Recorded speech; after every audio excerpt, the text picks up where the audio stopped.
ഒറ്റ മിനിറ്റ് എന്നതാണ് നാം മറ്റൊരാളോട് ഏറ്റവും കുറച്ചു നേരം മാത്രം കാത്തിരിക്കൂ എന്ന് പറയുന്നതിൻ്റെ ചുരുക്കെഴുത്ത്. എങ്കിൽ ഒറ്റ സെക്കൻഡിന് എത്ര വിലയുണ്ടാകും? വിലയുണ്ട്. 3 പതിറ്റാണ്ടിൻ്റെ വില. ഒന്നുകൂടി വ്യക്തമാക്കിയാൽ 38 വർഷത്തിൻ്റെ വലിയ വില. ഒറ്റ സെക്കൻഡ് വ്യത്യാസത്തിന് സ്പോർട്സിലുള്ള മൂല്യം പറയണമെങ്കിൽ 1987 ഒരു ഗോൾഡൻ മെമ്മറിയിലേക്ക് പോകണം. പത്തനംതിട്ടയിലെ ആ ഗാലറിയിൽ വൻ ജനാവലിയാണ്. സബ് ജൂനിയർ പെൺകുട്ടികളുടെ 100 മീറ്റർ ഓട്ടത്തിൽ കണ്ണൂർ സ്പോർട്സ് ഡിവിഷന് വേണ്ടി ഒരു 8ാം ക്ലാസ്സുകാരി ട്രാക്കിലിറങ്ങി. 12.70 സെക്കൻഡിൽ മിന്നൽ ഫിനിഷിംഗ്. ബിന്ദു മാത്യു അന്ന് തകർത്തത് സാക്ഷാൽ PT ഉഷയുടെ റെക്കോർഡാണ്. കാലം പിന്നെയും മുന്നോട്ടേക്ക് കുതിച്ചു.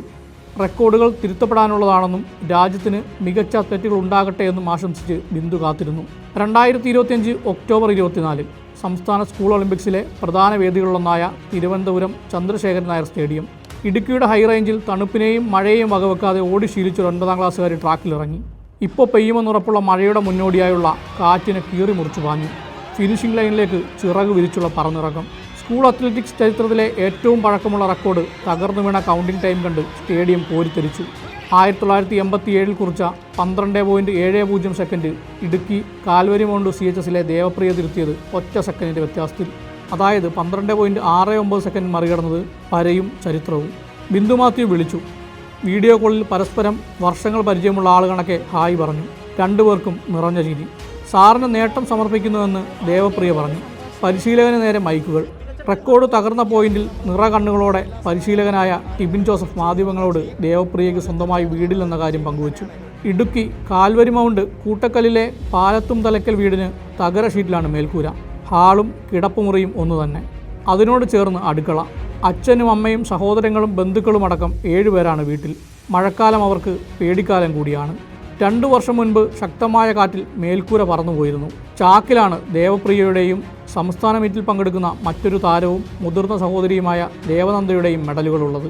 മണിക്കൂറുകൾക്കുള്ളിൽ വീട് വെച്ച് നൽകുമെന്ന് CPIM ഇടുക്കി ജില്ലാ കമ്മിറ്റിയുടെ ഉറപ്പ്. അച്ഛൻ PK ഷൈബുവും അമ്മ ബിസ്മിയും മക്കളെ ഓർത്ത് എന്നത്തെയും പോലെ അഭിമാനിച്ചിരിക്കണം. ഇത്തവണ കുറച്ചധികവും. നന്നായിട്ട് ഓടാൻ പറ്റി. റെക്കോർഡ് ബ്രേക്ക് ചെയ്യണമെന്ന് നേരത്തെ ഉണ്ടായിരുന്നു. അതിനു വേണ്ടിയിട്ടാണ് വർക്ക് ചെയ്തത്. സാറ് കാരണമാണ് എനിക്ക് റെക്കോർഡ് എടുക്കാൻ പറ്റിയത്. അതുകൊണ്ട് ഞാൻ നന്നായിട്ട് ഓടി. എല്ലാവരും സപ്പോർട്ടൊക്കെ ചെയ്തായിരുന്നു. എനിക്ക് നന്നായിട്ട് ചെയ്യാൻ പറ്റി. മഴക്കാലങ്ങളിൽ വീട് ചോരുകയാണ്. അപ്പോൾ എൻ്റെ വീട്ടിലൊരു അനിയനുണ്ട്. അവന് എപ്പോഴും പനിയാണ്. പിന്നെ മെഡലും ട്രോഫിയും ഒന്നും വെക്കാൻ വീടില്ല. കാരണം വീട് വെച്ച് തരും. നല്ല കാര്യം, സന്തോഷമായി. നമുക്കവിടെ പരിശീലനം നടക്കുന്നത് രാവിലെ 7 മണി മുതൽ ഒരു 9 മണി വരെ സമയത്താണ്. നമ്മുടെ അവിടുത്തെ കാലാവസ്ഥ വളരെ ഒരു ദയനീയാവസ്ഥയാണ്. രാവിലെ വലിയ മഞ്ഞും തണുപ്പും ഒക്കെയാണ്. അപ്പോൾ അതുകൊണ്ട് സ്പ്രിൻറ്റ് പോലുള്ള ഇനങ്ങൾ പരിശീലിക്കുന്നതിന് നമുക്ക് വലിയ പ്രതിസന്ധിയാണ്. വാംപാകുക എന്നുള്ളത് വലിയൊരു പ്രശ്നം തന്നെയാണ്. ഈ വർഷത്തെ കാലാവസ്ഥ നമുക്ക് വളരെ പ്രതികൂലമായിരുന്നെങ്കിലും നമ്മൾ ഒരു പരിധിവരെ അതിനെയൊക്കെ ഓവർകം ചെയ്യുന്നതിനായിട്ട് നമ്മൾ പല രീതിയിലുള്ള കാര്യങ്ങൾ ഉപയോഗിച്ച് നമ്മൾ ചെയ്തു. വൈകുന്നേരങ്ങളിൽ 4 മണി മുതൽ 6:30 വരെയാണ് പരിശീലനം പോകുന്നത്. അതും നമ്മൾ അത്യാവശ്യം നല്ല രീതിയിൽ പോയി.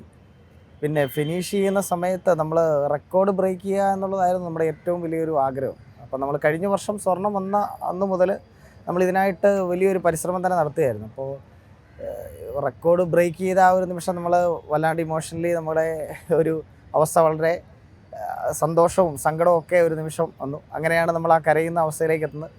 വീടില്ല എന്നുള്ളതൊരു വലിയൊരു പ്രശ്നം തന്നെയാണ്. നമുക്കറിയാം വീടില്ലാത്തൊരവസ്ഥ. പറഞ്ഞു, അവളുടെ ചേച്ചിയും നമ്മുടെ സ്കൂളിലെ തന്നെ വിദ്യാർത്ഥിയാണ്. ഹൈ ജമ്പിലെ താരമാണ്. സംസ്ഥാന കായികമേളയിലടക്കം മെഡലുകൾ മേടിച്ച കുട്ടിയാണ്. ഹൈ ജമ്പിൽ സ്വർണം നേടിയിട്ടുള്ള കുട്ടിയാണ്. അപ്പം ഇവരുടെ രണ്ടുപേരുടെയും അവസ്ഥ വളരെ അടുത്തറിയാവുന്ന ഒരാളെന്ന രീതിയിൽ അത് ആ സമയത്ത് അവതരിപ്പിക്കേണ്ടത് എൻ്റെ ഒരു കടമയായിട്ട് എനിക്ക് തോന്നി.